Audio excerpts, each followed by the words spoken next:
The covenants of promise. Ephesians chapter 2 and verse 12. That at that time you were without Christ, being aliens from the commonwealth of Israel, and strangers from the covenants of promise, having no hope without God in the world. So the covenant made with Abraham, the state of blessedness developed among the nations of the earth when they are thus ruled by Jesus and his brethren, has been the subject of promise from the earliest dealings of God with mankind, and will only be the realization of the purpose proclaimed from the beginning. You should understand that the covenant made with Abraham is prophetic, bearing upon the future development of the divine purpose. The covenant guaranteed first the ultimate blessing of all nations through him and his seed. Now Yahweh said to Abraham, Get out of your country, from your family, and from your father's house to a land that I will show you, and I will make you a great nation. I will bless you and make your name great, and you shall be a blessing. I will bless those who bless you, and I will curse him who curses you, and in you all the families of the earth shall be blessed. Genesis chapter 12 verses 1 to 3. And the scriptures, foreseeing that God would justify the heathen through faith, preached before the gospel unto Abraham, saying, In thee shall all nations be blessed. Galatians chapter 3 and verse 8. Second, the everlasting personal possession of the territory between the Euphrates and the Nile, known in the terms of modern geography as the land of Israel, and biblically as the Holy Land and the land of Canaan. And Yahweh said to Abraham after Lot separated from him, Lift your eyes now and look from the place where you are, northward, southward, eastward, and westward, for all the land which you see I give to you and your descendants forever, and I will make your descendants as the dust of the earth, so that if a man could number the dust of the earth, then your descendants also could be numbered. Arise, walk in the land through its length and its width, for I give it to you. Genesis chapter 13 verses 14 to 17. Compare also Genesis chapter 12 and verse 7, and Genesis chapter 15 verses 8 to 18, and Genesis chapter 17 and verse 8. The promises made were renewed to Isaac and Jacob. Compare Genesis chapter 26 verses 2 to 4, and Genesis chapter 28 verses 3 to 4, and Genesis chapter 28 verses 13 and 14. These promises were not fulfilled in the life events of Abraham, Isaac, and Jacob, nor have they been fulfilled at any time since. And he, God, gave him, that is Abraham, no inheritance in it, no, not so much as to set his foot on, yet he promised that he would give it to him for a possession. Acts chapter 7 and verse 5. By faith Abraham, when he was called to go out into a place which he should after receive for an inheritance, obeyed, and he went out, not knowing whither he went.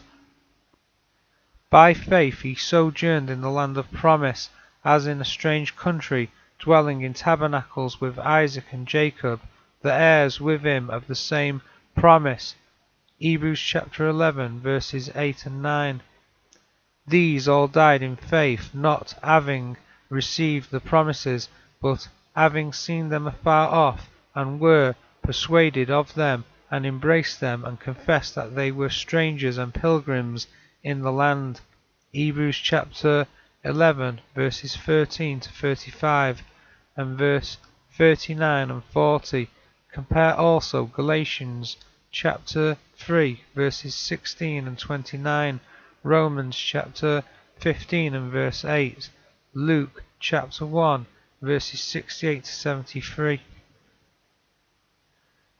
These promises will be fulfilled in the establishment of the kingdom of David under Christ, that is, in the setting up of the kingdom of God on earth as the center of the universal empire. First, as to the blessings of the nations, see Isaiah chapter 2 and verse 4, Psalm 72 and verses 4 and 17, Jeremiah chapter 4 and verse 2, Isaiah chapter 11 verses 9 to 10, Isaiah chapter 32 verses 1 to 6, Jeremiah chapter 3 and verse 17, Zechariah chapter 9 and verse 10, Isaiah chapter 33 verses 5 to 6, and Psalm 76 and verse 4. Second, as to the inheritance of the land of promise, Leviticus chapter 26 and verse 42, Joel chapter 2 verses 18 and 21, Deuteronomy chapter 11 and verse 12, Ezekiel chapter 36 verses 34 to 36, Isaiah chapter 51 and verse 3, and chapter 62 and verse 4, chapter 60 and verse 15, Matthew chapter 8 and verse 11, Micah chapter 7 and verse 20, Numbers chapter 14 and verse 21.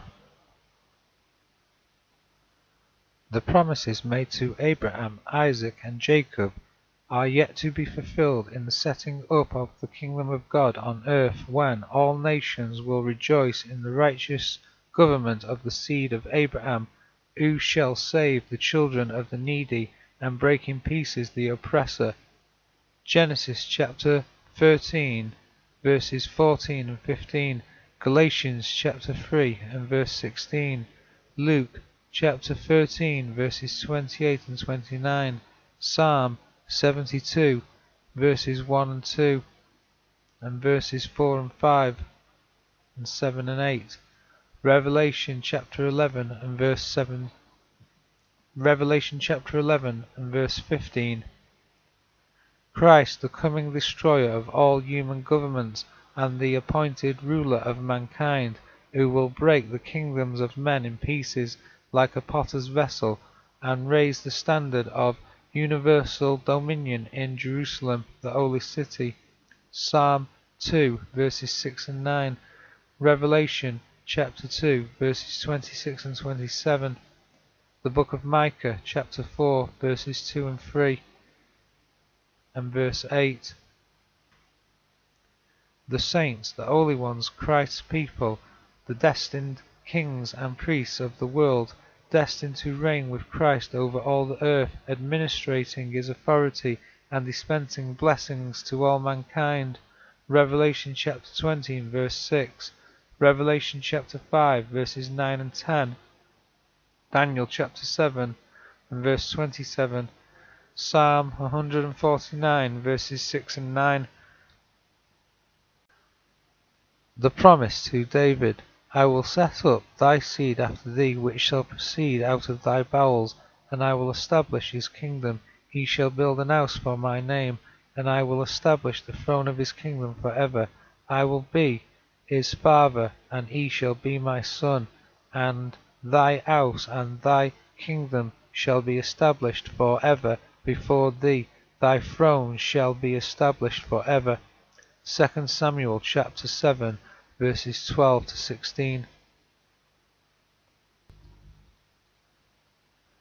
The covenant made with David, yet to be realized in the re-establishment of the kingdom of David in the Holy Land, in the personal hands of Christ.